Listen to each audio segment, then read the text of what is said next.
د ډیرو قدرمنو دوستانو نه دا اورو چې دوی د خپل اولاد په اړه باندې او د خپل د اولاد د آیندې په اړه باندې ډیر زیات تشویشونه او خفګانونه کوي. ګورئ دوستانو، په دې کې شک او شبهه نشته چې موږ باندې هر چا باندې خپل اولاد ډیر ګران، په دې کې هیڅ مشکل نشته. تاسو چې څومره مینه او محبت کولی شئ د خپل اولاد سره مینه او محبت وکړئ. که څومره هم تاسو د هغه د آینده په اړه باندې فکر کولی شئ ویې کوئ، په دې کې کومه ستونزه نشته. په خپل اولاد باندې ښه تعلیم وکئ، ښه کور ورته جوړ کړئ، ښه فکر ورته ورکئ، ښه روزنه یې وکئ، ښه تربیه وکئ، خو دومره مهرباني وکئ چې ډیر زیات زړه مه خورئ د خپل اولاد لپاره. ډیر زیات مسلمانان متاسفانه هغوی نه همدغه خبره اورېدل کېږي که زه نه یم نو زما اولاد باندې به څه وشي، زما اولاد به چا ته پاتې شي، زما اولاد به څه خوري. ای قدرمنه مسلمانه، لکه څنګه چې الله جل جلاله تا ته رزق درکړی، ستا اولاد ته به هم رزق ورکړي.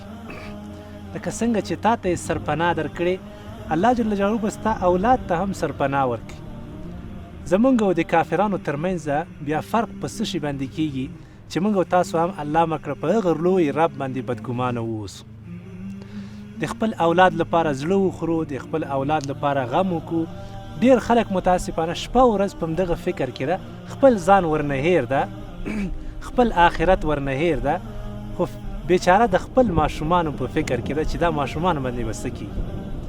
د خپل وس مطابق موږ او تاسو دومره مکلف یو چې د خپل اولاد تربیه وکړو، د خپل اولاد ښه روزنه وکړو، هغوی ته ښه اخلاق ورزده کړو، باقي باید الله جل جلاله ته هغوی پرېږدو.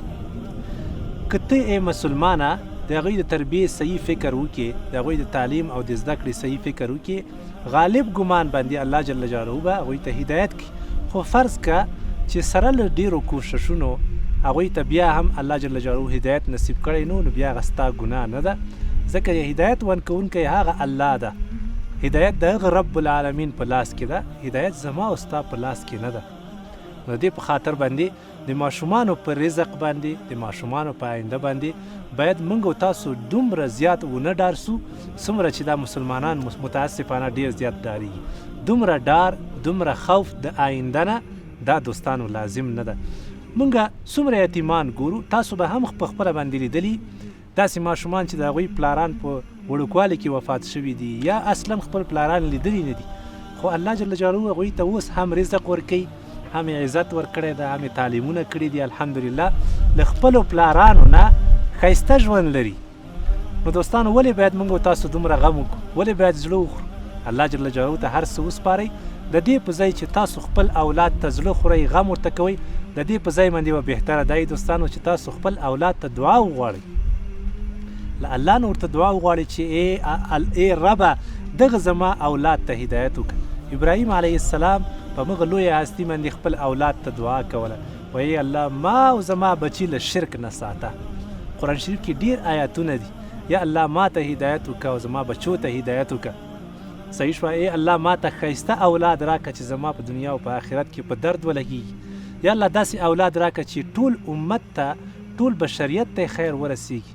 کوشش وکئ په ځای د دې چې تاسو خپل اعصاب خراب کړئ، خپل ژوند تریخ کړئ، د دې په ځای باندې تاسو خپل اولاد ته خیر وغواړئ، د خپل اولاد ته توجه وکئ، باقي نتایج او آینده الله ته پرېږدئ.